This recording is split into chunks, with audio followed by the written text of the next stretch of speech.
esse conhecimento, já tiveram acesso, né, aos movimentos aí em relação ao 18 de maio e ao Maio Laranja, mas é sempre bom a gente estar falando um pouco, trocando as ideias, as experiências que cada um tem aí no seu município.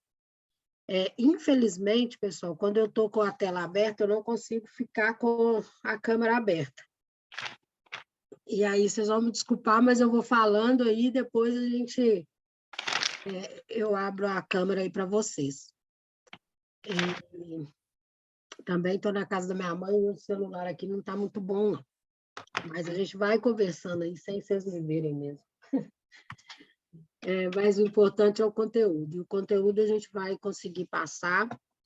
Eu estou vendo aqui que, né, várias pessoas interessaram, mas acho que pela questão do horário mesmo,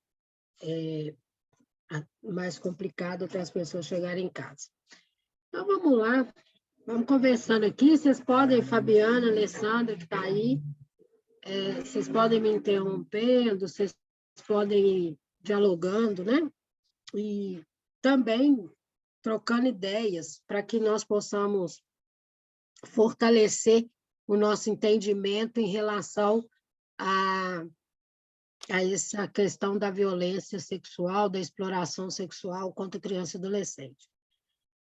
A maioria sabe que essa data, né, creio eu, que essa data foi instituída oficialmente pela Lei 9.970, em memória a Araceli, né, de um crime bárbaro que aconteceu ali em Vitória e que, infelizmente, até hoje é um crime que está aí sem solução, né, prescreveu em 1993 e ninguém foi responsabilizado, punido.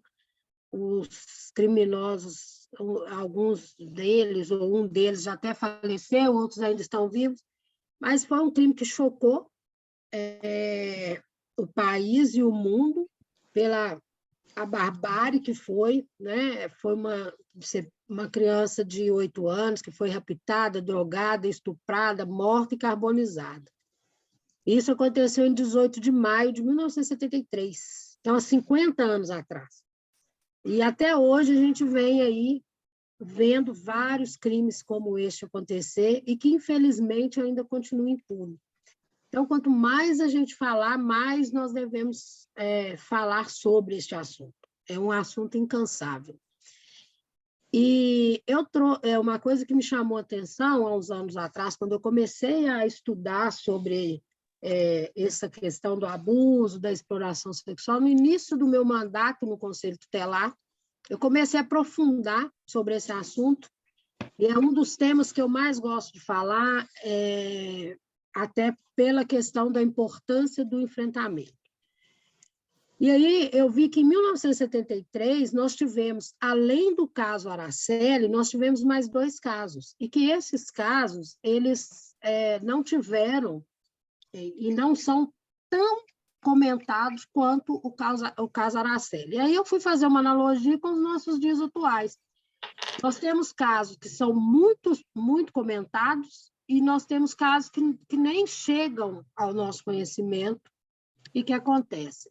E aí a gente questiona, né, como que se faz aí um parâmetro para que esses casos venham à mídia, outros não, outros com mais relevância, outros tomam uma conotação social maior, outros menores.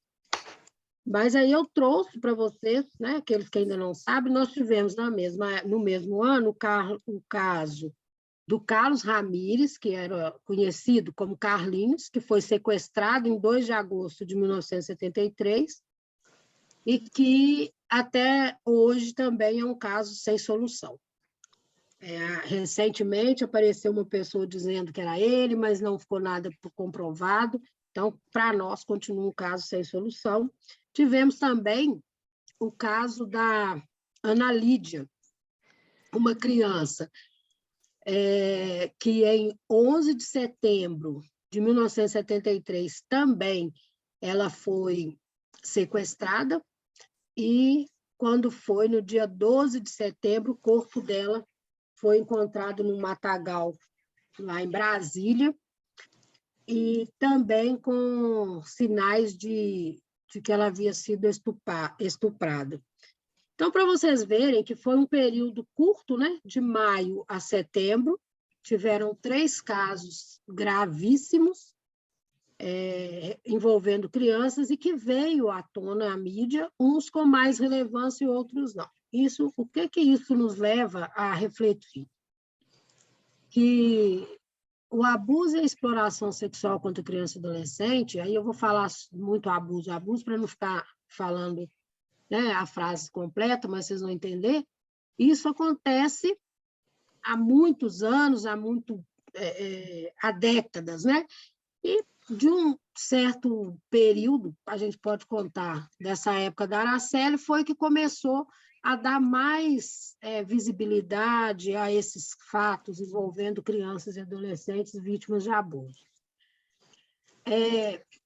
O que me chama a atenção, que no caso da Araceli, por exemplo, a gente foi fazer vários estudos, foi um caso que não tinha uma legislação específica, então os legisladores eles ficaram buscando aqui e ali, né? Tem alguns relatos de que eles buscaram até mesmo, fizeram analogia com a legislação de proteção aos animais. Eu não sei se é verdade ou não, mas é o que nós já vimos comentários, que, né, tem alguns artigos, tem algumas reportagens que citam isso, que eles ficaram tão perdidos por ser um caso bárbaro, e eles ficaram tão perdidos porque eles não sabiam nem como julgar esse caso. Além de tudo, envolvia famílias, né, importantes ali no Espírito Santo. E no caso da Ana Lídia, também envolvia pessoas importantes, né? Se vocês tiverem oportunidade de ver documentários e fazer alguma leitura, se alguém aqui ainda não fez, vocês vão perceber que também tinha envolvimento ali de filhos de deputado, filho de pessoas políticas na época, todos os 2 casos. Então, isso nos remete, né, a como que é o nosso país, que pouca coisa mudou em relação a isso. Quando se envolve pessoas poderosas, entre aspas, os casos sempre ficam aí à mercê, né? Vence os poderosos, infelizmente. E aí, 15 anos depois do caso Araceli, veio a discussão aí à tona, né? E foi promulgada a Constituição Federal em 1988, e que hoje faz 35 anos, e eu vou colocando essas datas e vocês vão compreender mais à frente. Então, nós vamos pensar, 15 anos após, começaram-se a pensar em colocar criança e adolescente dentro da nossa Constituição Federal e buscar a proteção desse público, desse sujeito de direito. Após, então, o 18 de maio de 1973, após a discussão da Constituição Federal, 17 anos depois, veio, então, o Estatuto da Criança e Adolescente, que hoje completa 33 anos, jovem mesmo, porque ainda temos muito que avançar em relação ao Estatuto da Criança e Adolescente, a proteção das nossas crianças e adolescentes. E quando foi em 2000, criaram-se aí a lei 9.970, que criou, então, o dia 18 de maio como o Dia Nacional de Combate ao Abuso e à Exploração Sexual de Crianças e Adolescentes, que hoje completa 22 anos, e que veio justamente para marcar, né, essa data aí do que aconteceu com a Araceli. Infelizmente, foi criada essa lei, mas tão pouco, né, a gente tem visto ser feito, né? É uma lei que traz à memória esse crime bárbaro, triste. A gente vê várias pessoas aí, né, algumas até falam comemorando. Eu falo, não é comemorar, gente, é em memória a uma criança que foi barbaramente, né, morta, torturada. É um dos casos mais bárbaros dessa época. Hoje a gente ainda vê outros tanto quanto.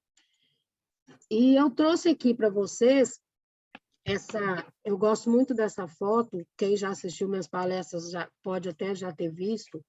Por quê? Porque foi um movimento social de meninos e meninas de rua que foram ali brigar, né, lutar para que crianças e adolescentes estivessem incluídas na Constituição Federal, e graças a esses movimentos conseguiram isso.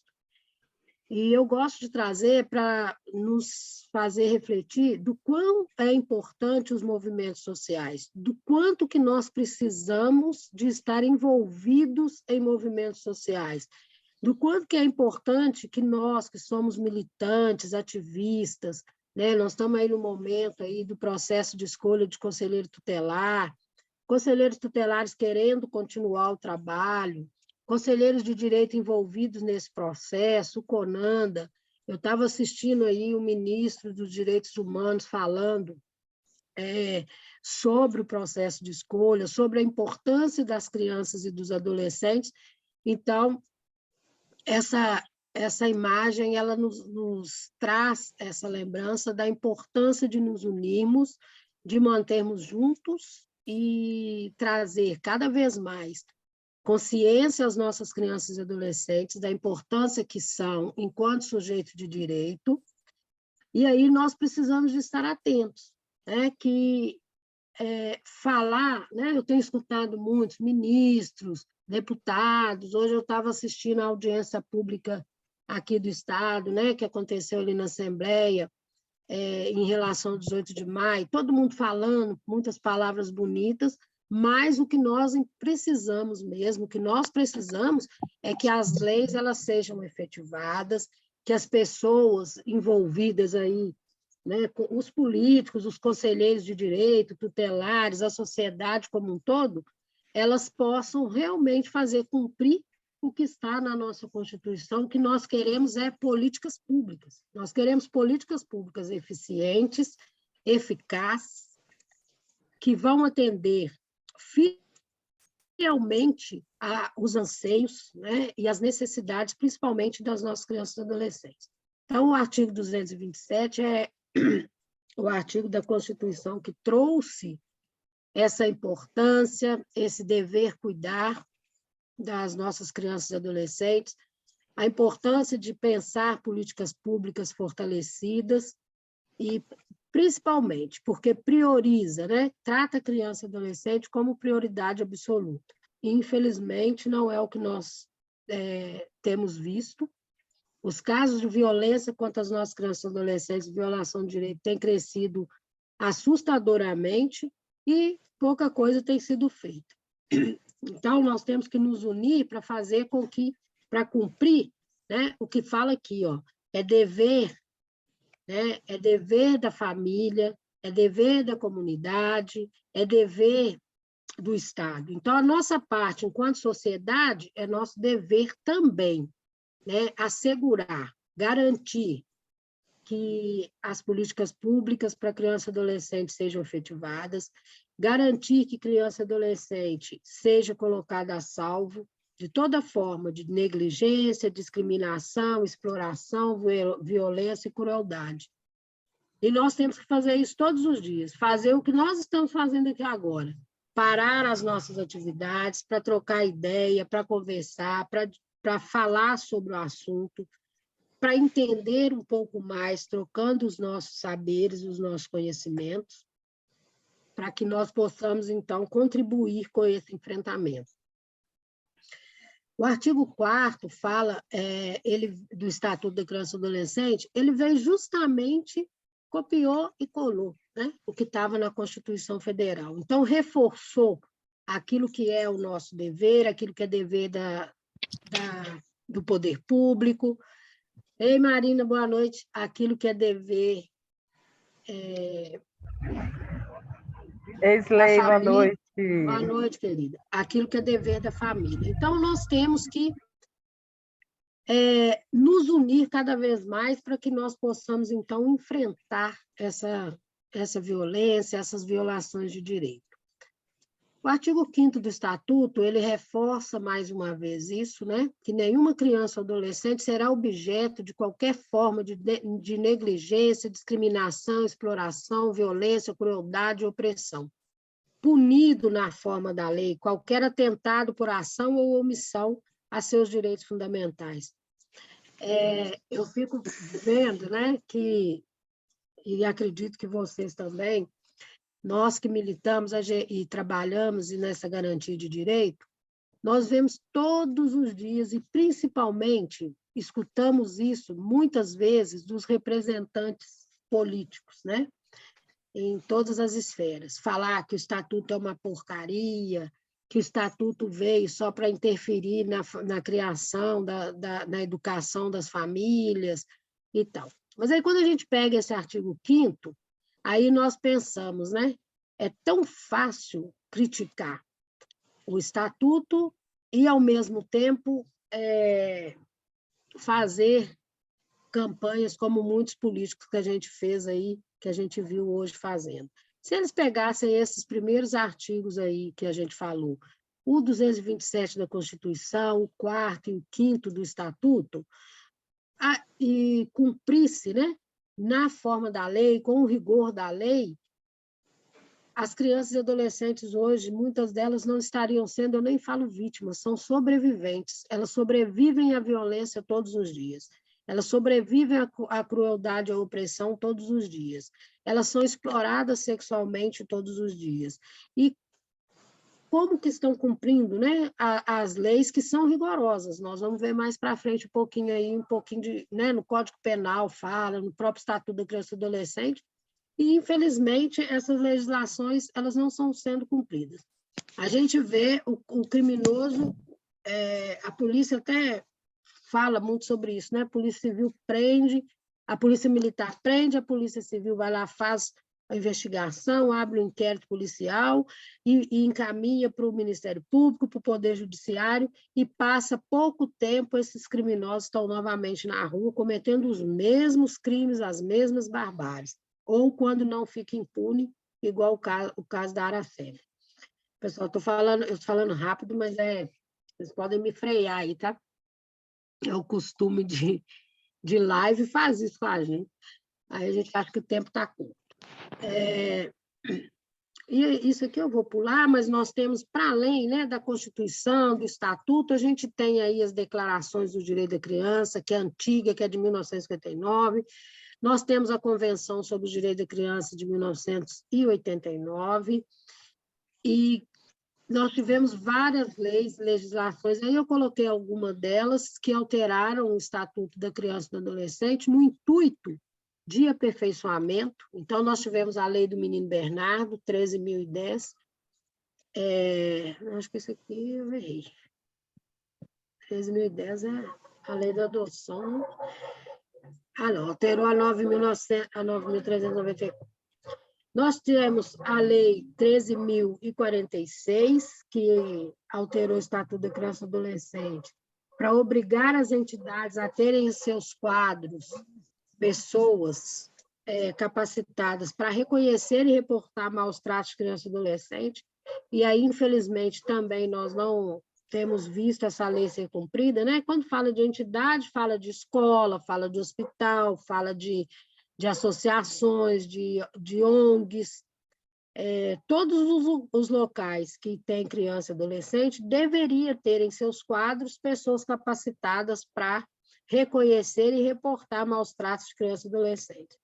Então, muitas vezes a gente vê as escolas, vou dar como exemplo aqui, que quando elas se deparam com uma criança ou um adolescente vítima de algum tipo de maus tratos, principalmente quando é abuso, fica todo mundo perdido, ninguém sabe o que faz. Aí liga para o conselho, liga para a polícia, e arruma aquela confusão toda, e chama, o professor percebe, chama outro professor, chama outro diretor, e vira aquela bagunça, e revitimizando ali aquela criança ou aquele adolescente, mas fica todo mundo perdido. Quando deveria ter, né, já, conforme o estatuto, uma pessoa ali preparada, né, com capacidade técnica para poder acolher essa criança aí, então, que manifesta de alguma forma os maus tratos. Nós tivemos recentemente a Lei Henri Borel, né, 14.344 de 2022, que estabelece, então, as medidas protetivas específicas, né, para crianças e adolescentes vítimas de violência e que considera crime hediondo o assassinato de menores de 14 anos. Todas essas legislações, gente, elas já existiam, né? Só vem reforçar. Cada caso que aparece, vão lá e criam uma lei nova. Eu falo que se eles efetivassem as leis existentes, não precisava de ficar criando legislações. Mas o que faz com que essas situações aconteçam é justamente a impunidade. Nós podemos verificar aí o caso do Henri Borel mesmo, né? Que a mãe, não sei se voltou, mas a última vez que eu li, ela já tinha sido liberada, já estava trabalhando, né? Ainda tinha voltado para trabalhar na escola, o pessoal não queria aceitar. Então, assim, são fatos que a gente só fortalece o que nós falamos aqui, né? Que não tem respeito para com a legislação. Então, impera, infelizmente, a impunidade. O que me traz muita esperança, o que me trouxe muita esperança foi a Lei da Escuta Protegida, que é a Lei 13.431 de abril de 2017, né, que foi regulamentada através do Decreto 9.603, de dezembro de 2018, que estabelece o sistema de garantia de direito da criança, adolescente, vítima ou testemunha de violência. Então, quer dizer, essa legislação, né, que organiza um sistema, é o que seria a nossa esperança, que os municípios se realmente, né, empoderasse dessa obrigação e iniciasse esse trabalho. Aonde que nós temos trabalhado nos municípios, nós temos dado início a esse diálogo, porque a implantar essa lei não é fácil, mas é um desafio, mas quando tem boa vontade, ela acontece. Então, nós começamos através de algumas rodas de conversa no município de Raposa e Riacima, e nós vamos trabalhando aí gradativamente para poder implantar essa lei com uma boa vontade, então, dos gestores, né, desses dois municípios. E é muito importante para vocês que estão aí na militância, para vocês que são conselheiros tutelares, que vocês possam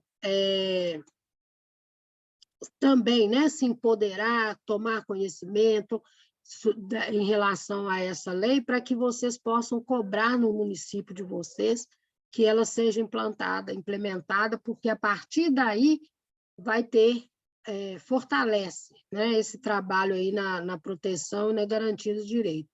E evita que gestores, que servidores, técnicos, profissionais, que eles também violem o direito. É uma lei interessantíssima e que a gente tem que estudar artigo por artigo e para ir aprofundando cada vez mais. Eu tenho participado de alguns vídeos,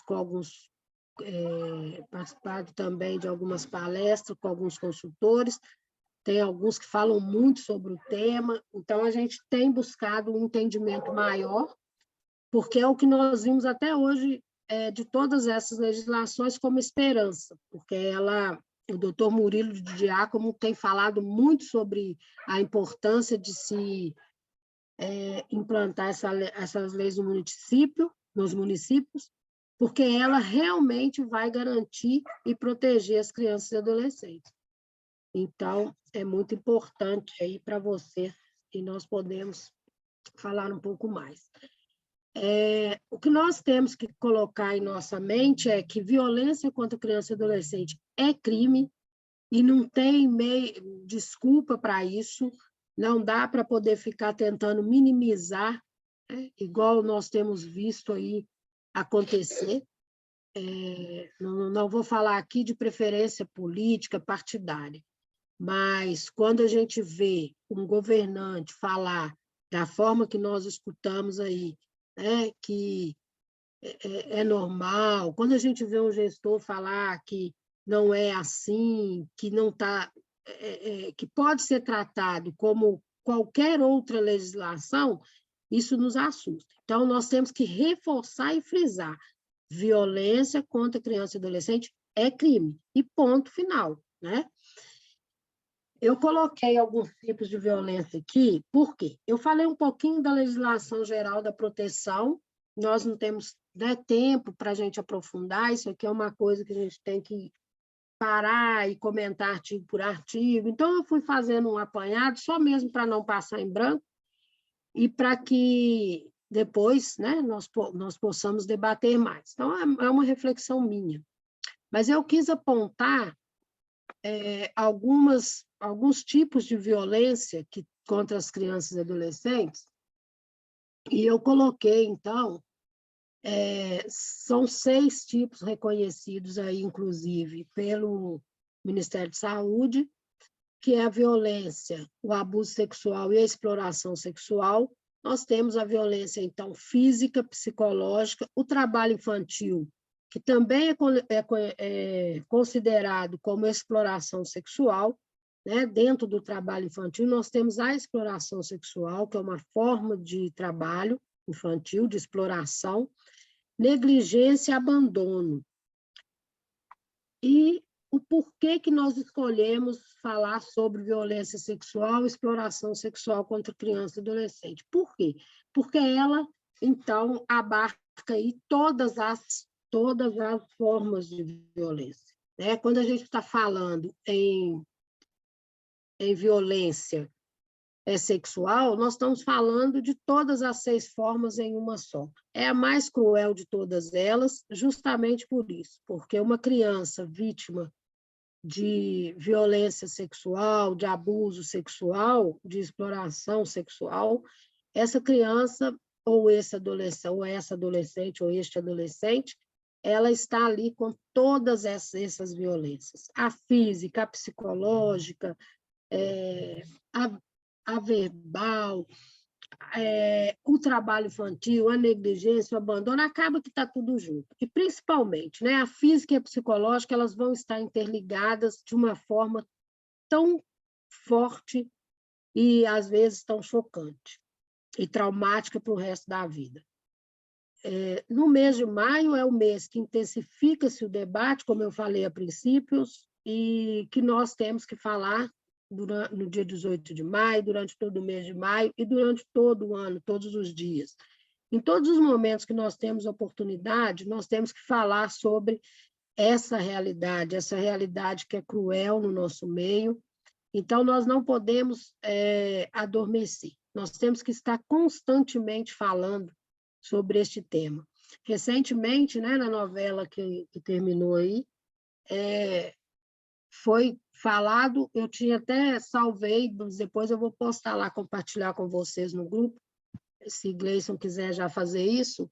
Gleison conseguiu algumas partes, né, daquela cena da novela Travessia, que foi chocante quando descobriram ali aquela menina que estava sendo vítima e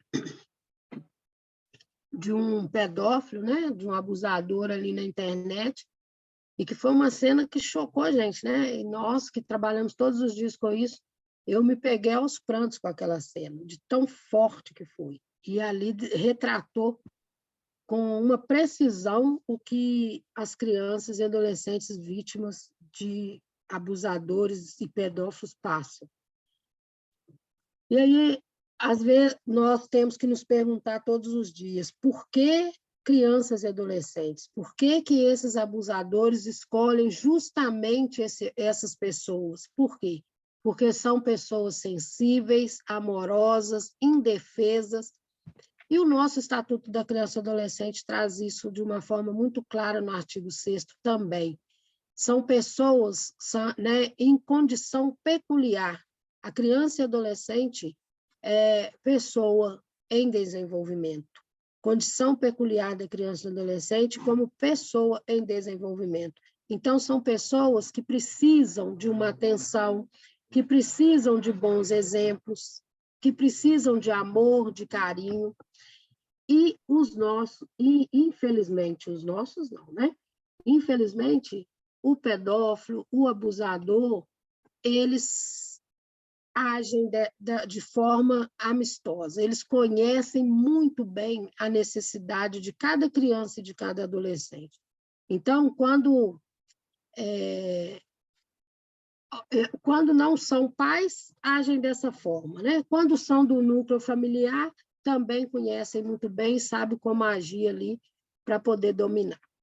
Então, os violadores, abusadores, eu sempre faço essa pergunta e essa comparação, porque todo mundo fala são monstros. Quando a gente conversa com as pessoas para contar ou que escutaram um caso na televisão, as pessoas falam, mas é monstro, tem que morrer, não sei o quê.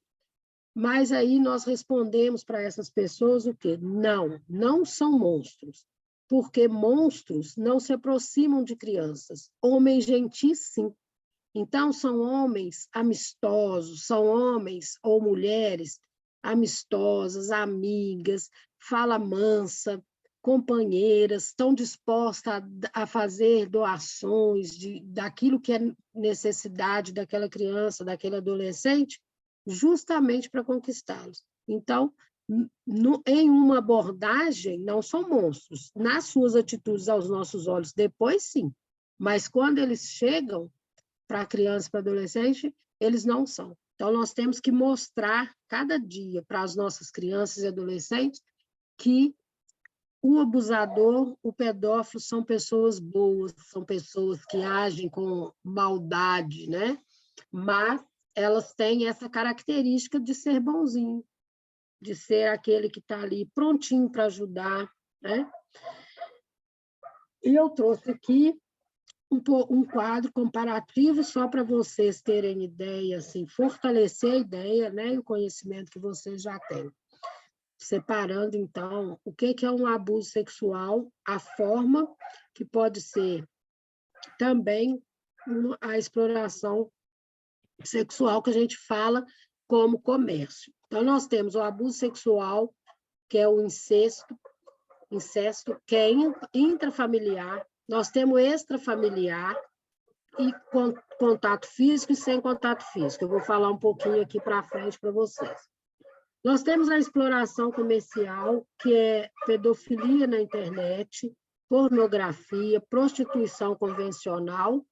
Aqui a gente coloca, né, um parênteses, porque a criança e adolescente ela não se prostitui, ela é explorada sexualmente, mas compara-se à prostituição, o turismo sexual e o tráfico de pessoas. Então, são as formas comerciais, né, do abuso sexual, da violência sexual. A pedofilia, eu trouxe, né, o significado aqui, que é o desvio caracterizado pela atração por crianças com as quais os portadores dão vazão ao erotismo pela prática de obscenidades ou de atos libidinosos. É importante destacar que nem todo abusador é pedófilo e nem todo pedófilo é abusador, mas elas se confundem, né? E a pedofilia, existe aí vários estudos que é reconhecido como uma doença, mas que quando praticado, o pedófilo, ele é doente, mas quando ele pratica pedofilia, ele é também um criminoso. Então, nós temos que entender que tem muitos defensores aí, né, de que por ser doença tem que ser tratado de forma diferente. Mas tem muitas pessoas que têm essa patologia de ser um pedófilo, da pedofilia, mas ele não exerce, né? Ele luta contra isso todos os dias. Então, quando cede a isso, ele está cedendo porque também é um crime. Então, é um debate, né, principalmente aí para aqueles da área da psicologia e psiquiatria, muito sério, porque ele vai de encontro com todos nós que somos da área do direito, vai, né, confronta aí. Mas é uma doença e, como toda doença, deve ser tratada e não deve dar, né, vazão para isso. Senão seria, né, muito fácil, porque hoje em dia tudo também, a desculpa quando se comete um crime é justamente isso, né? Surtou, é isso, é aquilo. Então, nós temos que tomar cuidado. O abuso sexual ou ofensa sexual é definido como uma situação em que a criança e o adolescente é usado para gratificação, satisfação sexual de um adulto ou de um adolescente mais velho, configurando-se em uma relação de poder e dominação, ou seja, o abusador sempre tem para com a criança e adolescente essa relação de poder e de dominação.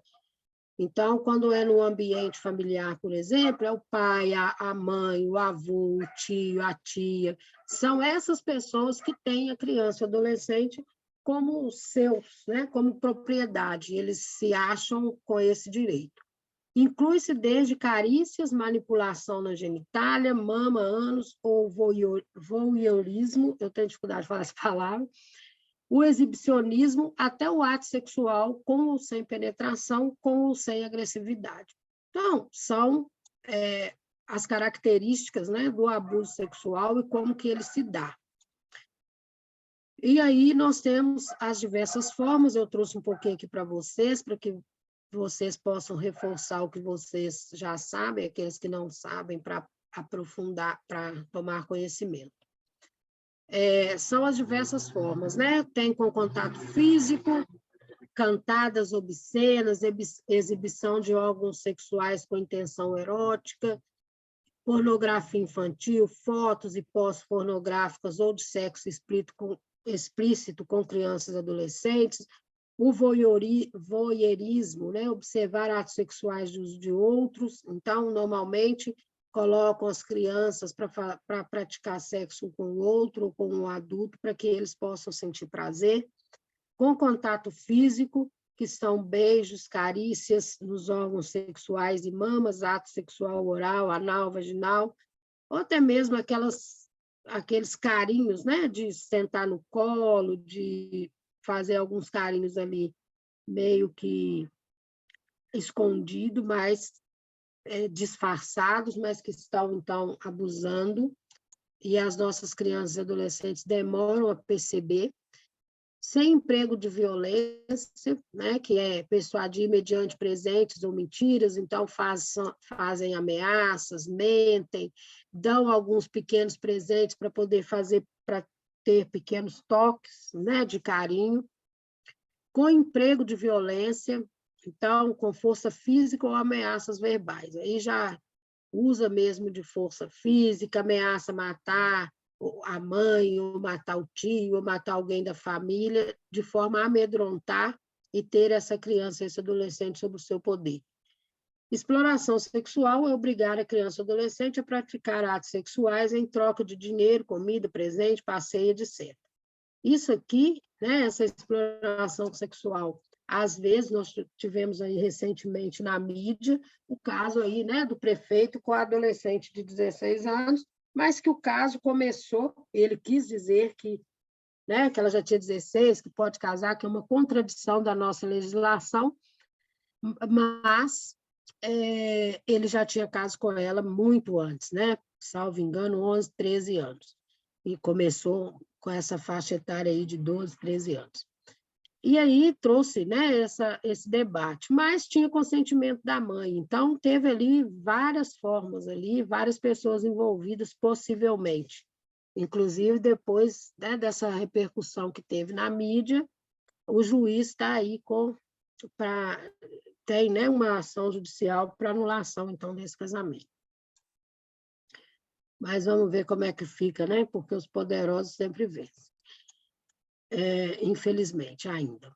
Formas frequentes, então, está aqui. Intrafamiliar, que é realizado por pessoas ligadas diretamente às vítimas e sobre as quais exerce alguma forma de poder ou de dependência. Então, é o pai, o padrasto, o tio, avô, primo, irmão, amigos da família, professor, curador, né, padre, pastor, e é um tipo de abuso crônico e repetitivo. Então, na maioria das vezes, ocorre um pacto de silêncio, porque, às vezes, o pai comete, a mãe sabe, mas aí não fala, porque, né, envolve ali uma questão familiar, e aí fica aquele senso de proteção do adulto e penalizando a criança. Então, quando é essa forma de abuso, normalmente é mais difícil de se descobrir, ela demora mais, e a criança ou adolescente sofre mais, né? E a vítima sobrevivente, que a gente costuma falar, justamente por isso, porque ficam protegendo aquela situação ali por ser um ambiente familiar. Então, esse pacto de silêncio ele acaba existindo. Quando passa disso, às vezes acontece na igreja, seja ela qual for, sem dizer aqui de religião, sem ataque em nenhuma religião, mas nós temos visto que, infelizmente, isso tem acontecido em todos os ambientes. Então, na Igreja Católica a gente tem visto, na Igreja Evangélica a gente tem visto, na Umbanda a gente tem visto. Infelizmente, esses criminosos, esses abusadores que praticam esse tipo de crime, eles estão em todos os lugares que existe criança e adolescente. Eu costumo falar que eles só não estão mesmo dentro dos presídios, porque lá não tem criança e adolescente.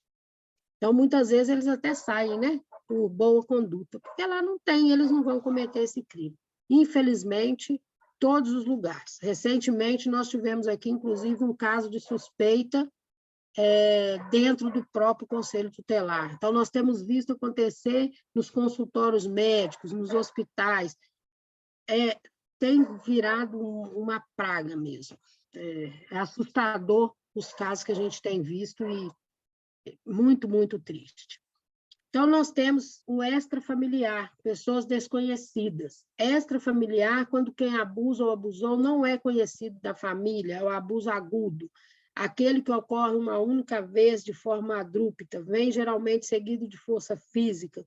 Não há proteção do agressor, o que impulsiona a quebra do silêncio.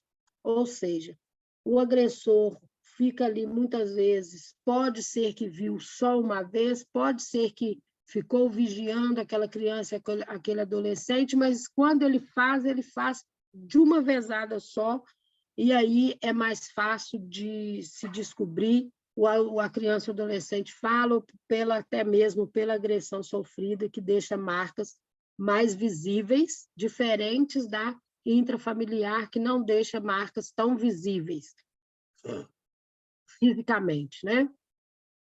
Aonde pode acontecer é o que eu falei aqui, na própria casa, nos parques, nas ruas e praias, na vizinhança, nas escolas, consultórios, transporte público particular, através do telefone ou do computador e a qualquer hora. É o que nós vimos aqui, que eu comentei em relação ao que passou na novela, e é o que a gente tem visto todos os dias na mídia, nas redes sociais, do que vem acontecendo. Então, dentro da própria casa é o percentual maior, segundo os dados, né, do próprio Sinan, do Ministério do IBGE, do Ministério da Saúde, do Disque 100. Então, a gente tem visto que dentro da própria casa é o que tem acontecido maciçamente, a maior parte.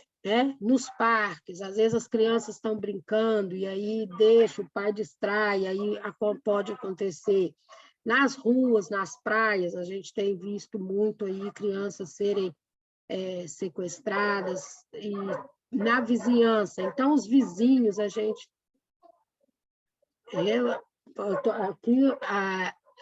Aqui em Nova Lima, meu quarto fica bem próximo da rua. Quando eu estou em Água Santa, fica mais quieto, silêncio, né, pessoal? Então, aqui na vizinhança, então o vizinho que é bonzinho, aí você confia, deixa seu filho, e com pouco ele está ali dentro, tem um abusador. Nas escolas, infelizmente, também tem acontecido muito. Nos consultórios também nós temos visto, e em todos os lugares, né?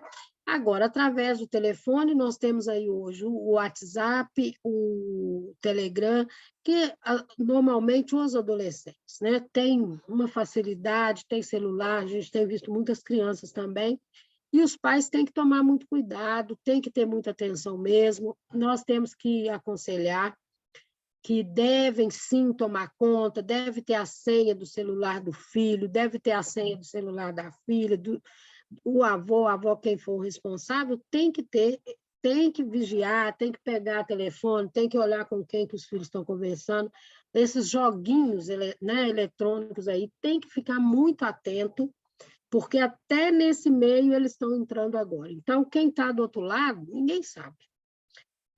E aí tem essa tecnologia que nós vimos aí na própria novela, da pessoa mudar até a fisionomia, ele muda lá, não sei como é que chama aquele aplicativo, mas que troca a imagem da pessoa e vai conversando, troca a voz, então, para vocês verem como que está, né?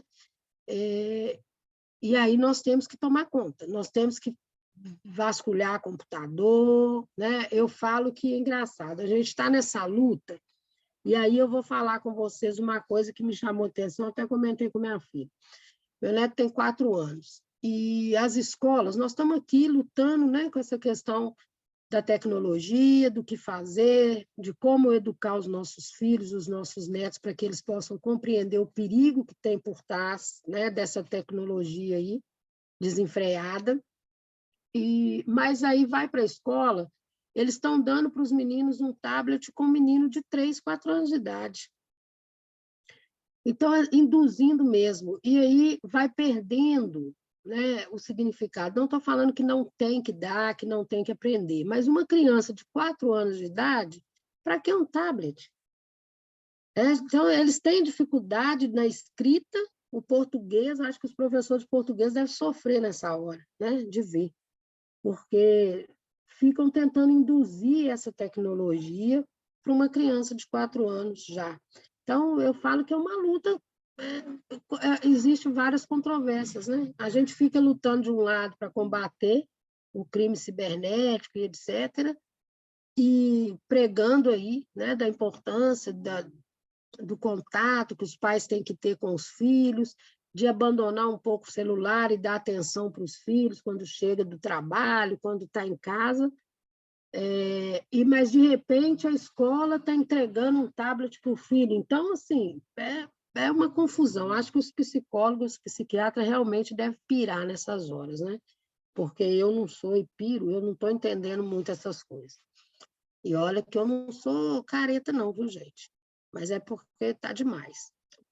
Possíveis consequências, né? Então, nós temos mudança de comportamento, pesadelos, problemas para dormir, depressão, ansiedade, retração, pequenos furtos.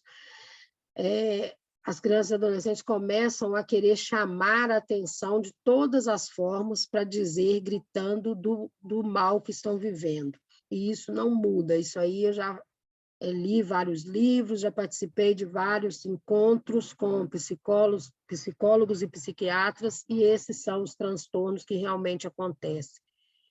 O transtorno alimentar, né, ou alimentam para mais ou para menos, transtorno na aprendizagem, começa a ter um déficit muito grande dentro da aprendizagem escolar, perda de confiança na pessoa adulta, eles começam a não ter mais confiança no adulto, e às vezes aquela pessoa que elas gostavam muito, elas começam a se afastar, dificuldade de adaptação afetiva, interpessoal, sexual, tentativa de suicídio, toxicomanias e alcoolismo.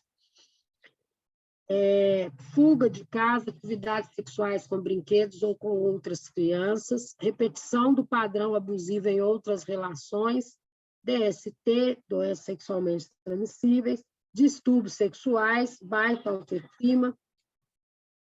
E aí também, né, tem a masturbação continuada, de forma contínua, desenfreada. Todas essas são possíveis consequências de um abuso e que podem refletir, eles podem reproduzir.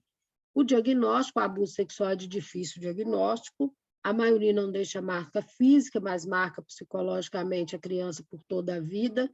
O diagnóstico normalmente é feito por meio de sinais indiretos da agressão psicológica, somados aos fatos relatados pela vítima ou por um adulto próximo. Então, ou eles vão falar, ou nós vamos perceber através de alguns sinais, ou eles vão realmente falar, né? Ou para a gente, ou para outro, ou para um adulto, ou um adulto pode perceber e aí relatar, né? E os sinais, eles são indiretos, mais frequentes os sinais indiretos mais frequentes da violência sexual em criança e adolescente são, repetindo um pouco o que eu já falei, mas atitudes sexuais impróprias para a idade, demonstração de conhecimento sobre a atividade sexual superiores à sua fase de desenvolvimento através de falas, gestos ou atitudes. Então, ou eles vão falar, ou eles vão ter algumas atitudes que vão nos remeter, né? Ou que nós possamos, então, perceber que tem alguma coisa ali que não está muito legal, que não está normal, e a gente tem que ficar atento a isso. Masturbação frequente e compulsiva, independente do ambiente em que se encontra. Então, né, eu já tive casos de relatos de alguns lugares que eu fui dar palestra, de que os adolescentes, principalmente, ou as crianças, estavam, né, se tocando ali durante o horário da aula, durante o horário das brincadeiras, então eles ficam compulsivamente. E, pessoal, para vocês verem que é uma coisa muito interessante, né? Tristemente interessante. Eu estava dando uma palestra uma vez numa escola, e durante o período que eu estava dando ali, na verdade, conversando, né? Que quando é com adolescente, a gente tem uma conversa mais light, mais tranquila, e tinha um rapaz, um adolescente, com duas meninas sentaram no fundo, e eu percebi que eles estavam se tocando, vocês acreditam? E aí, né, eu fui me aproximando, fiz de uma forma bem discreta, separei eles, e depois eu fui, no final ali da roda de conversa, eu procurei o diretor, mas a pedagoga, a gente conversou um pouquinho, e realmente isso era um fato que já estava acontecendo e eles não estavam sabendo como lidar com a situação. Então, já tinham percebido, olha para vocês verem, a importância de ter aquele profissional no ambiente para poder perceber e tratar desse assunto. A importância do psicólogo e do assistente social dentro das escolas. Tá vendo? Então, assim, eu percebi, eles estavam tão descontrolados que até mesmo comigo, né, falando ali sobre o tema, eles ali estavam se tocando de alguma forma íntima. Então, é muito sério, né, isso. E aí a gente conseguiu resolver da melhor forma possível, criamos uma estratégia ali e a questão, então, foi passada para quem poderia ajudar. Tentativas frequentes de desvio para brincadeiras que possibilitam intimidades, a manipulação genital ou ainda a repetição de atitudes do abusador para com ela. Então, é tendência que a vítima, né, ou sobrevivente, ele repita ali, ele reproduza aquilo que ele tem vivido. Infecções urinárias de repetição, distúrbios nutricionais, que é, né, ali a perda de apetite. Outros sinais mais perceptíveis, que são lesão em região genital, edemas, hematomas, lacerações em região próxima ou em área genital, partes internas das coxas, grandes lábios, vulvas, vagina, região escrotal ou anal. Dilatação anal ou uretral, rompimento imenal. Então, esses aqui são percebíveis, né? Perceptíveis principalmente aí para os pais, para as mães, para aquelas pessoas que tomam diretamente, ou principalmente nos postos de saúde, né? Então, nas unidades básicas de saúde, os médicos têm como perceber mais, às vezes, numa consulta. Lesões diversas, esquimoses, hematomas, mordidas ou lacerações em mama, pescoço, parte interna ou superior das coxas, baixo abdômen ou região perineal. Sangramento vaginal ou anal em crianças pré-púberes, com dor, afastados os problemas orgânicos. TST, diversas, né? HPV, sífilis, gonorreia, outras, aborto e gravidez. Esses são aquelas que se percebe e aí não tem como fugir, né? Está muito claro, e a gente tem que estar atento também ao comportamento das crianças e adolescentes que estão às nossas voltas. O comportamento dos pais ou responsáveis sendo agressores. Então, vou citar aqui, né, dividir alguns dos comportamentos. Então, podem ser quietos, atitudes antissociais, são aquelas pessoas que não gostam muito do convívio social. Os pais tendem a ser autoritários e as mães submissas, então querem manter os filhos muito próximos, tem um autoritarismo assoberbado. É frequente o autor da agressão ter sofrido esse tipo de abuso na infância, então ele pode vir, né, a reproduzir, ou ele tem muito medo que isso aconteça. E membros da família fazem uso de substância como álcool ou outras drogas lícitas e ilícitas, Então, normalmente, nesse ambiente, o abuso pode vir a acontecer. O comportamento do agressor tende a ser extremamente protetor, zeloso ou possessivo com a criança ou adolescente, negando-lhes contatos sociais normais. Então, quando o abusador, principalmente né, o pai, a mãe, tio, avô, eles são extremamente protetores. Eles têm uma possessividade que é gritante. Então, é um sinal, né, que a gente tem que estar alerta. Pode ser sedutor, insinuante, especialmente com crianças ou adolescentes. Crê que o contato sexual é uma forma de amor familiar. Então, eu já vi pais falarem que minha filha, né, principalmente no caso das meninas, então eu tenho que ser o primeiro. E isso daí, gente, a gente escuta, né, ainda hoje, em pleno século XX. É uma desculpa que eles arrumam, né, para o ato, para o crime que eles estão cometendo. Pode acusar a criança de promiscuidade ou sedução, ou ainda acreditar que ela tem atividade sexual fora de casa.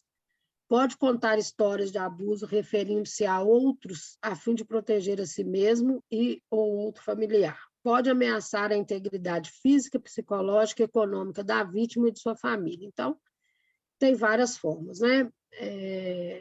Nesse caso aqui, o último, né, a gente pode enquadrar ali no da exploração sexual, que a pessoa faz aquela pressão, às vezes usa ali, né, isso aí no interiorzão do país, e até aqui mesmo do nosso estado, acontece mais na zona rural, as pessoas têm um poder aquisitivo muito baixo, e aí eles usam isso. Mas pode acontecer também em famílias aí, né, mais abastadas, que o provedor ali, então, usa dessa artimanha para poder segurar e para poder continuar mantendo esse abuso e essa violência. Por isso a importância da gente falar sempre, e principalmente no ambiente escolar, porque por mais que eles tentem aí, né, que a educação sexual na escola, ela é uma forma de proteção e não uma forma de alienação. Como acolher? Sempre, né? Acolhimento humanizado e multiprofissional. Então, se você, enquanto profissional, atende, tem que ter ali uma técnica para atender, né? Saber escutar a história, sem preconceito, sem juízo de valor, criar um bom vínculo com a criança, explicar, né, o que pode ser feito, o que será feito e o porquê, né, vão tomar certas atitudes, usar estratégias, então, quando criança, né, ao falar, e pode usar ali, né, bonecos, desenhos. Então, por isso é importante, quando se trata de criança, um bom psicólogo na área infantil, para que ele possa fazer isso sem agredir mais ainda a criança, né, sem fazer dela mais, revitimizar aquela violência sofrida. Então, a gente tem que tomar muito cuidado nesse acolhimento. E aí que entra a importância da escuta especializada, de ter profissionais capacitados, aptos a escutar, a conversar com essa criança e com esse adolescente. Ô, Gleice, você está aí? Ô, gente, eu falei tanto que minha boca secou. Oi. Você podia trazer uma água para mim aí? Tá. Eu vi que tem algumas pessoas escreveram aqui algumas coisas, né? E eu fui falando e o chat estava fechado. Aí, quem falou aqui, eu vi que a Marina deu boa noite, a Eunice falou que estava vendo, a Eunice colocou aqui, ó, acho que o governo deveria cobrar essas orientações, deveres dos municípios. Muitas vezes debatemos com a rede que nem sequer, né, dá credibilidade o que o CT fala. Verdade, eu percebo que vários campos, um sucateamento dos profissionais.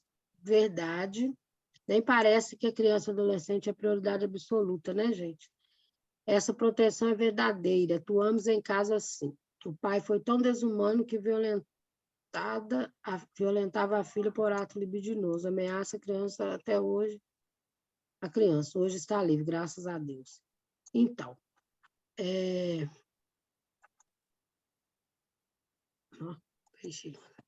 obrigada. Bom, tive que tomar uma água aqui, estava aberto, né? Bom, vamos voltar aqui, então. Estão me ouvindo aí, gente? Então, né? Falei tanto, que minha boca secou, gente. Agora, vamos ver onde que eu estou. Vamos continuar aqui, depois nós vamos abrir aqui para a gente conversar, para vocês falarem um pouquinho, viu?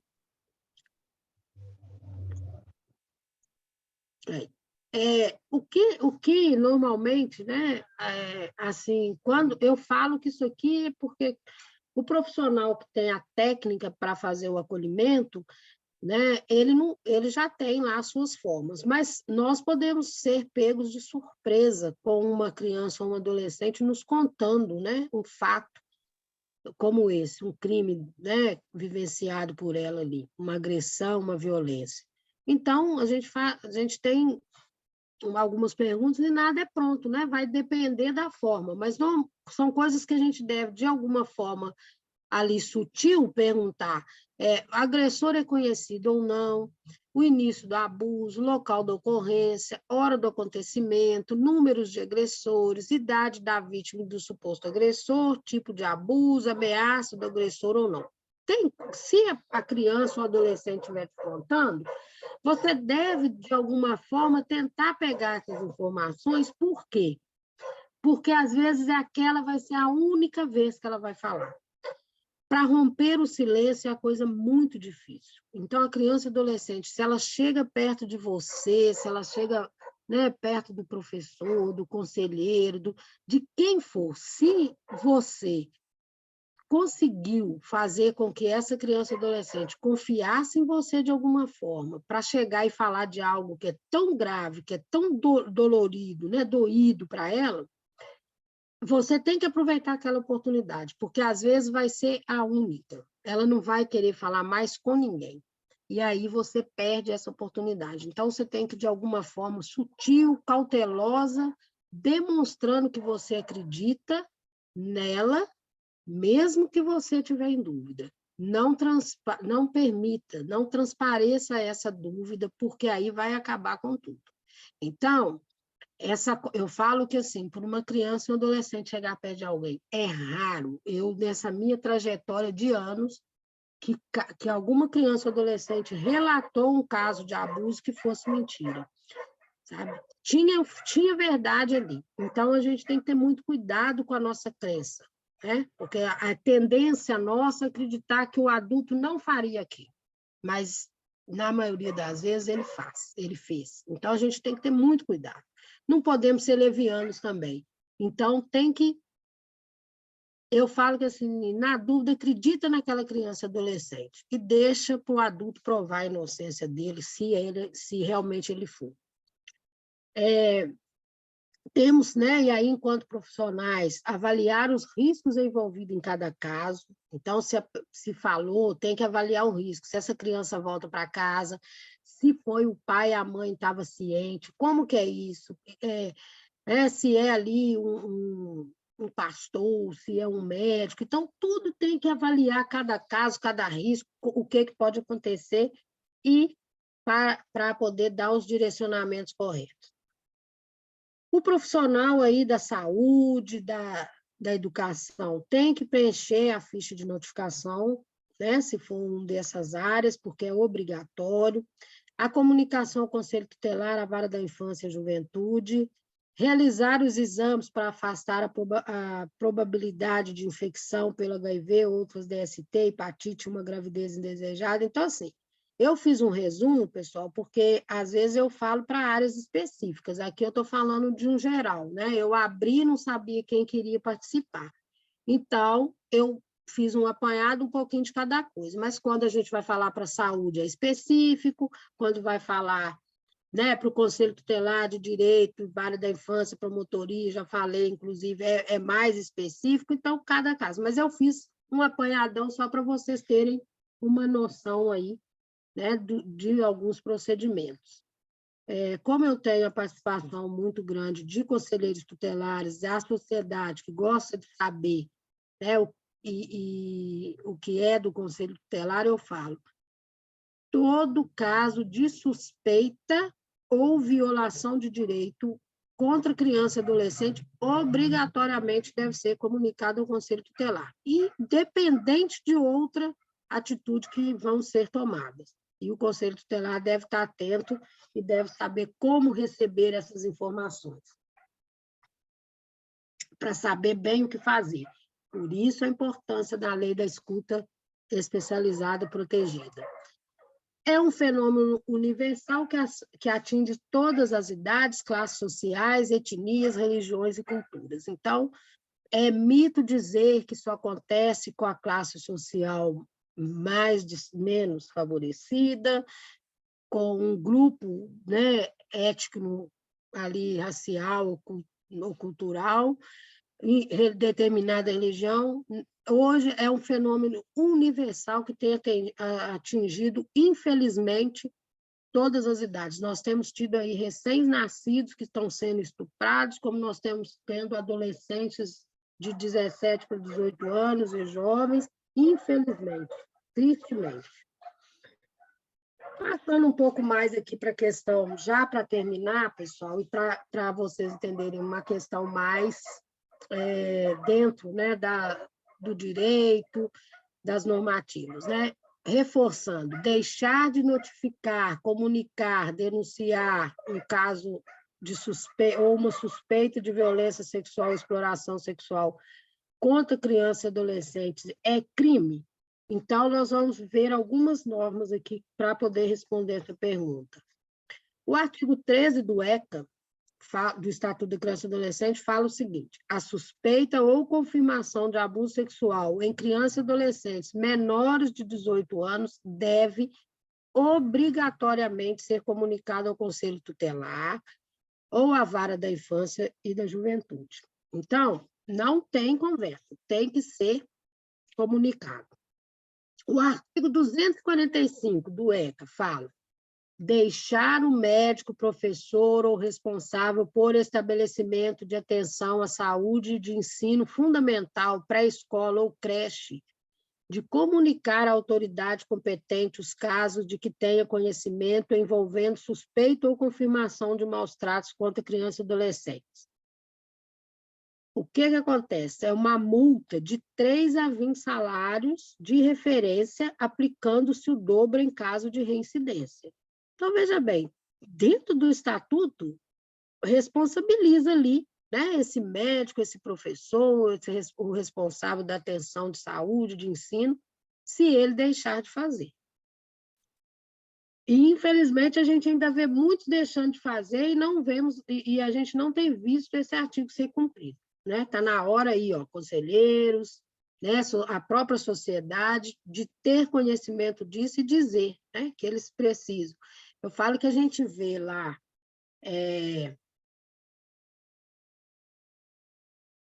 quando a gente vai, né, nesses estabelecimentos, está lá escrito, né? Tem alguns conselhos tutelares, a gente vê também. É que desacatar servidor público no exercício da função, não sei o que, não sei o que, não sei o que, da multa, não sei o que, tal. Mas esse aqui também deveria estar lá, né? Pregado lá, no consultório médico, na sala de aula, porque isso é uma forma de intimidar, inclusive, se ali dentro tiver algum criminoso ali. E no nosso Código Penal também, né?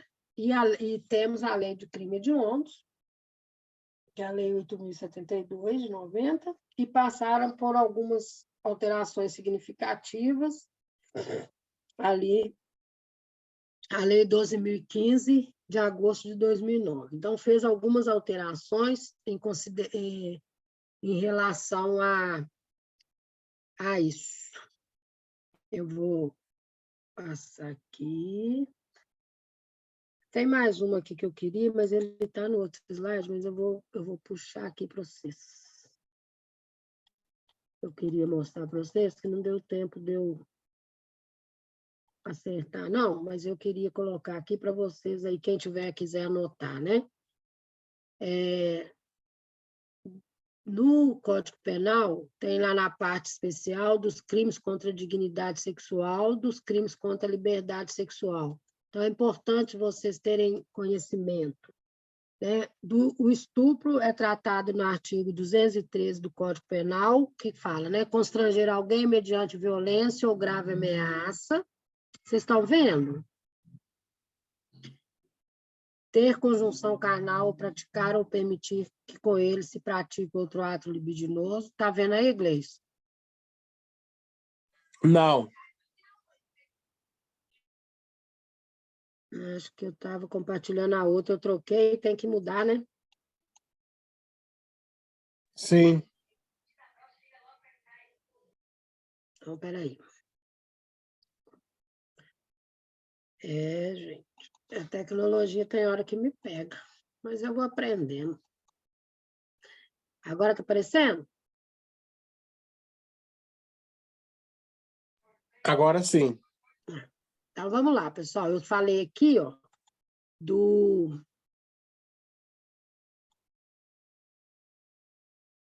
estou falando aqui dentro do Código Penal agora, tá? Então, no artigo 213, estupro. Artigo 215, violação sexual mediante fraude. Ter conjunção carnal ou praticar outro ato libidinoso com alguém mediante fraude ou outro meio que impeça ou que dificulte a livre manifestação da vontade da vítima.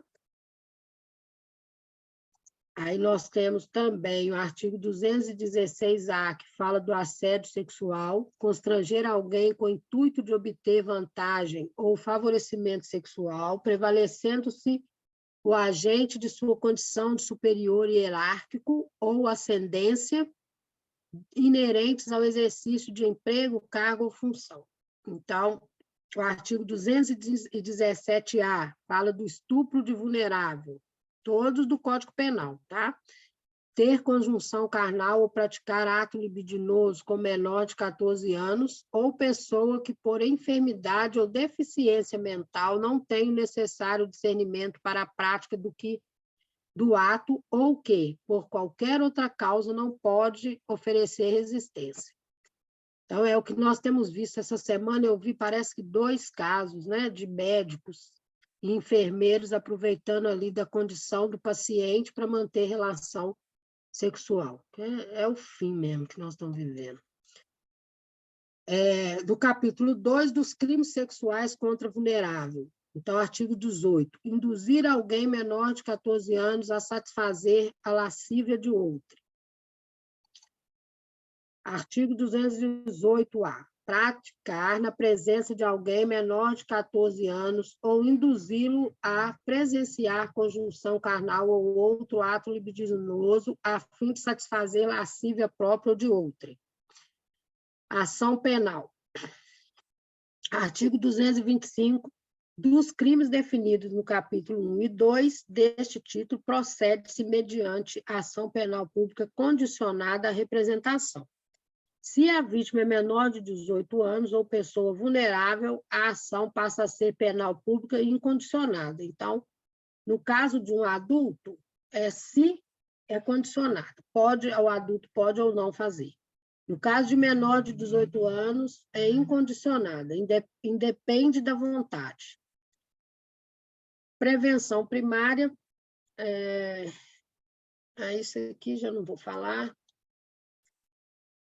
O que nós queremos passar foi isso para vocês.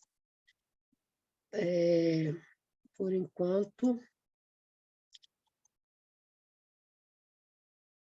o que eu queria passar para vocês hoje foi isto. Nós temos aí os canais de denúncia. Normalmente o mais usado, né, que eu acredito que todos vocês conhecem, é o Disque 100, funciona diariamente, tem passado aí por um aperfeiçoamento, acredito que vai ficar melhor. Os conselhos tutelares são fontes, sim, de recebimento de denúncia, Delegacia da Mulher, o Comum, o CREAS pode receber, o próprio Ministério Público, e eu quero deixar uma frase aqui para vocês do Tancredo Neves, que diz o seguinte: a criança é nossa mais rica matéria-prima.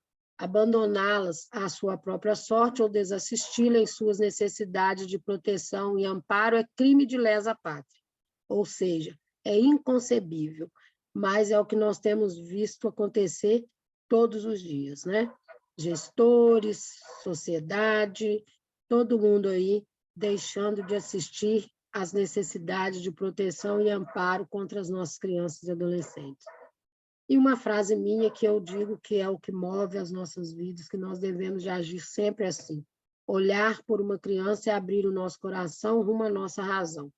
Então, sempre que nós formos conversar com uma criança, que os nossos corações estejam abertos para que a nossa razão possa, então, para que nós possamos agir com a razão, mas que o nosso coração já recebeu aquela criança e aquele adolescente. Eu deixo para vocês, mais uma vez, o meu abraço de muita paz, luz e gratidão, e estou aqui. Quem quiser falar, eu estou aberta para escutar vocês, dividir, trocar ideias. Olá. O povo dormiu?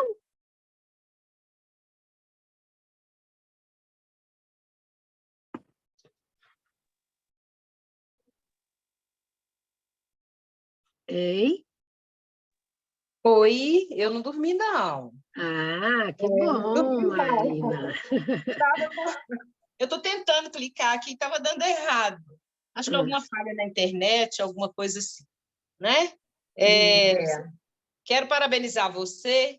Está sendo momentos muito agradáveis estar com você e, claro, né, de aprendizado nesse momento aí que a cabecinha fica muito doidinha por causa das provas. Mas vai dar tudo certo, vai dar tudo certo. Se Deus quiser. Se Deus quiser, vai dar certo, sim, né? A gente está na luta. Mas é muito bacana você ter esse momento, né? As pessoas podiam aproveitar mais disso, sabe, Slay? Porque o dia a dia da gente é muito complexo. E pessoas como você, que está aí, né, vendo o trabalho dos conselheiros tutelares, está aí orientando os conselheiros tutelares, então isso é brilhante, né? Te parabenizo aí por essa garantia de direito aí das nossas crianças e adolescentes, né? Essa bandeira que a gente carrega aí, que é uma bandeira muito necessária nesse momento. Verdade, verdade. Marina, mais, né, do que eu estar aqui falando, a importância, e eu fico tão feliz quando eu vejo vocês participando, que eu falo muito com meu filho assim, é um momento que eu poderia estar fazendo outras coisas, vocês também poderiam, né, estar fazendo, estão parando, estão aqui. Cada momento é um momento de aprendizado, é um momento de aprendizado para mim, para vocês. E eu falei que isso me leva a observar, eu comentei isso com a Beth outro dia. As pessoas que estão participando são as pessoas que estão realmente interessadas em fazer a diferença, em continuar e continuar de forma diferente, em chegar e fazer diferente. Então, isso é muito importante, né? Porque a Eunice está falando nada sobre o nós sem nós, é isso. Você sabe quem está interessado. Eu falo que eu não sei tudo e estou aprendendo todos os dias. Eu coloco meu filho aqui para participar comigo porque eu apanho da internet aqui, né? Desse sistema, dessa tecnologia. Então, ele tem que estar aqui me dando suporte. Então, eu estou aprendendo, cada um tem uma forma de aprender, né? De aprendizado. Mas o mais importante é o que eu estou vendo, e eu fico muito feliz, tenho torcido por vocês, essa causa, né, principalmente do enfrentamento à violência contra criança e adolescente, é uma bandeira que eu carrego desde quando eu fui conselheira, que eu carrego essa bandeira, e viajo, e paro a minha vida para fazer. Né, tem a minha campanha, hoje mesmo eu falei com meu filho, tem que fazer mais camisa aí ao combate à pedofilia em você, para a gente vender essas camisas, divulgar essa campanha. Então, é isso. Se hoje, com a nossa conversa, se a gente consegue salvar, se com as nossas publicações em redes sociais, se andando com uma camisa, né, seja ela qual for de campanha, a gente consegue evitar que uma criança ou um adolescente seja vítima, ou que ela nos conte e que ela pare de sofrer essa violência, isso para a gente já é fundamental. Então, é isso que é importante. Não é quantidade, é qualidade e é conseguir salvar uma criança e um adolescente de uma violência sexual, porque só quem viveu, só quem já presenciou e só quem já atendeu, acolheu um sobrevivente é que sabe. né? Então, é esse que é o importante. Mas fico feliz mesmo de ver essas carinhas todas aqui, esses nomes e essa participação. Falar mais alguma coisa? E Marinho? Você está totalmente com razão a respeito desse contexto aí, viu? É isso mesmo. E nossa luta tem que permanecer, levantar as bandeiras, sim. Nós precisamos de cada dia mais abraçar essa causa e buscar pessoas para vir com a gente, né? Então, ainda temos uma grande parte do grupo que busca a vaga do conselheiro tutelar, que ainda não tem esse amor tão grande que a gente tem pela causa, né? Mas falando sobre o assunto, que as pessoas também vêm com a gente, levantando a bandeira, sabe? Eu entendo assim. É isso, mas é isso mesmo. E aí, Fabiane, quer falar alguma coisa? Alessandra, Eunice está escrevendo. O Wellington. Ei, Wellington. Oi. Oi, como está? Oi, Fabiane. Tem alguma contribuição aí? Eu tenho uma contribuição aqui, né? Porque primeira caminhada de ser um conselho tutelar, mas mais de 10 anos que eu trabalho, eu sempre trabalho em creche, essas coisas. E eu quero muito contribuir aqui com a minha cidade, sabe? Como eu sou nova, eu tenho 6 anos que eu moro aqui, então, assim, eu acho que tendo uma visão de uma gente nova vindo de fora, né? Eu acho que é uma visão completamente diferente. É o que eu vejo aqui em Contínuo, sabe? Então, assim, eu quero, o meu olhar que eu vejo aqui, eu quero fazer a diferença aqui, realmente, aqui na cidade. Isso aí que eu preciso. Muito bem, Fabiane. Você fecha seu áudio aí, só um pouquinho, por favor. Você vai conseguir, nós estamos aqui para contribuir com você no que você precisar. Se você está lá no grupo, pode chamar, pode mandar pergunta, se tiver alguma dúvida. Daqui a pouco nós vamos lá no grupo corrigir a questão que eu deixei, e já vou deixar mais uma lá. Vou colocar o gabarito lá para vocês. Alessandra? Oi, Isley. Oi. Está me ouvindo? Estou te ouvindo. Tá tudo bem? Tudo certo. Consegui assistir hoje completo. Agregou bastante com os estudos aqui, e é um tópico que a gente tem que se atentar muito para quem, no meu caso, que vou entrar para a área, né, já imaginava que isso seria assim um dos pontos mais pesado, né, para um conselheiro encarar e ouvir isso deve ser muito forte de uma criança, deve ser muito triste, mas eu imagino que deve ter muitos casos mesmo, e agregou bastante, foi de grande conteúdo, foi muito bom, sua explicação foi muito boa, obrigada pela dedicação, obrigada por esse tempo aí com a gente, e por estar defendendo as nossas crianças, eles precisam muito disso. É muito importante saber que tem alguém que luta, né? Que tem alguém que se importa realmente com eles, né? Que não é só por questões assim de status de trabalho, isso, aquilo, né? Que realmente põe a mão na massa. A gente tem que realmente pôr a mão na massa, colocar em prática, tentar fazer o possível para colocar em prática o ECA, né? Colocar as leis em prática. Acredito, né? Mas é isso mesmo. A gente tem que acreditar, lutar. E eu, desde quando eu fui conselheira tutelar, uma coisa que eu coloquei, eu sempre militei, né? E aqui não tivemos oportunidade, mas eu costumo dizer que eu milito desde a minha infância, né? Sou uma sobrevivente de abuso, e fui mãe com 13 anos de idade, mas comecei cedo. E a gente aprendeu a lutar e defender, né? E nos defender. Então, isso para mim é uma questão mesmo de sobrevivência e de não querer que nenhuma criança e adolescente passe por esse tipo de violência. Mas, infelizmente, a gente ainda vê e nós temos visto cada dia mais casos de criancinhas, né, de bebês, de recém-nascidos sendo estuprados pelos próprios pais. Então, isso é muito difícil, é inadmissível a gente ter que conviver com isso. Então, eu falo que a tarefa de um bom conselheiro tutelar, para além de garantir os direitos que estão no ECA, é esse enfrentamento a essa violência. Isso tem que ser feito todos os dias. E o conselheiro, né, todos nós, toda a sociedade, deve levantar, sair da frente, né, da televisão, do celular, que essa indignação ela tem que virar ação. Nós temos que agir para coibir essas violências. E isso só é feito cada um tirando um tempinho, então, ganhando tempo. Eu falo que estar aqui conversando com vocês é ganhar tempo, não é perder tempo. Porque eu tenho certeza que aquilo que vocês escutaram vai agregar. Eu estar aqui com vocês está agregando, né, para a minha vida. Então, seja bem-vinda, né, a esse clube de pessoas que querem e que acreditam num mundo melhor para criança e adolescente.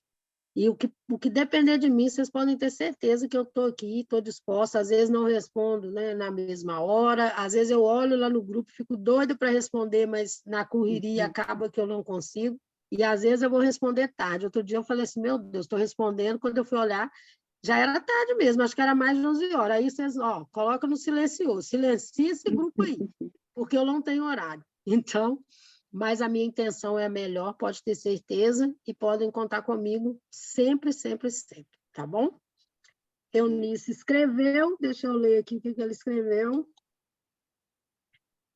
É tão importante a implementação da lei de escuta como forma de prevenção de adoecimento mental e segurança profissional, com certeza. Parabéns pelo nosso trabalho, viu, Eunice? Nós todas merecemos ser parabenizado todos os dias, que não é um trabalho, é um trabalho árduo, né?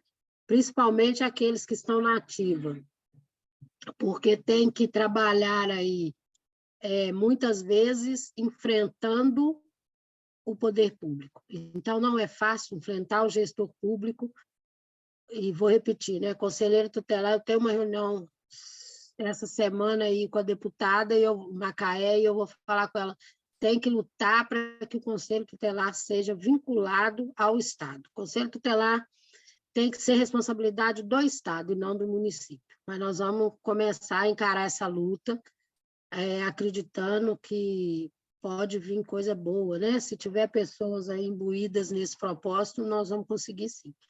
Para facilitar a vida do conselheiro tutelar no município, tem que ter responsabilidade do Estado, e até mesmo para valorização.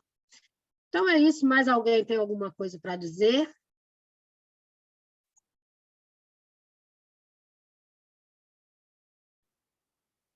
Bom, então nós vamos encerrar. Boa noite para vocês. Fiquem todos com Deus, na paz. Muita paz para cada um de vocês, muita luz. E nós encontramos aí num próximo momento, tá bom? Boa noite. Boa noite, um abraço a você e a todas as coleguinhas aí também, né, que estão aí presenciando esse momento agradável. Boa noite. Boa noite, até mais. Tchau, tchau. Tchau, Tchau, Alexandra. Gleison. Tchau, Fabiane. Tchau. Tchau. Tchau, Gleison.